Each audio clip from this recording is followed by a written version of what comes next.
The heartbreak that you suffered as a result of that fractured and then eventually broken relationship was allowed by God.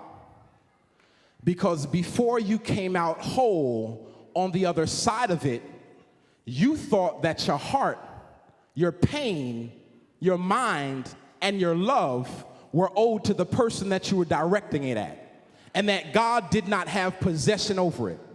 God allowed you to go through what you went through, and you yelled at them, you yelled at the person you broke up with, you yelled at everybody around you for trying to make you feel better. But at the end of that thing, when you came out whole and had a testimony that God brought you through, you didn't realize, but what had actually occurred in your spirit was now the faith that everything about you, everything that had defined you in that relationship, God is Lord over that as well. God is Lord over your hurt. God is Lord over your heart. God is Lord over your mind. There is not a thought that you think that God does not bring into subjection. There is not an emotion that you feel that God cannot cultivate, create, extract, and use. There is not a hurt that you suffer that God can't flip around and use as a testimony for His glory. And God's not doing this so that His name can be great, because His name is great even when there's no mouth to speak it.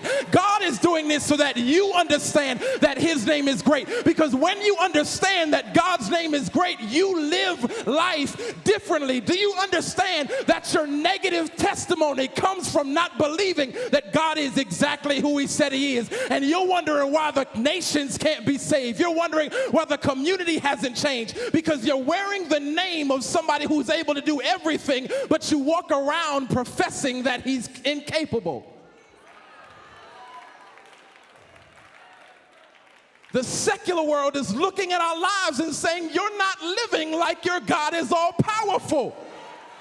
You get depressed just like me.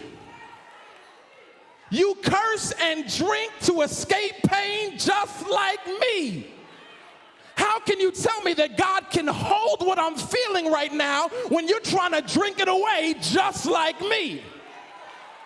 But see, at the moment that we begin to understand at our very core that God is Lord over absolutely everything, the way that we live changes and our life becomes a testimony that convinces the world of God's glory.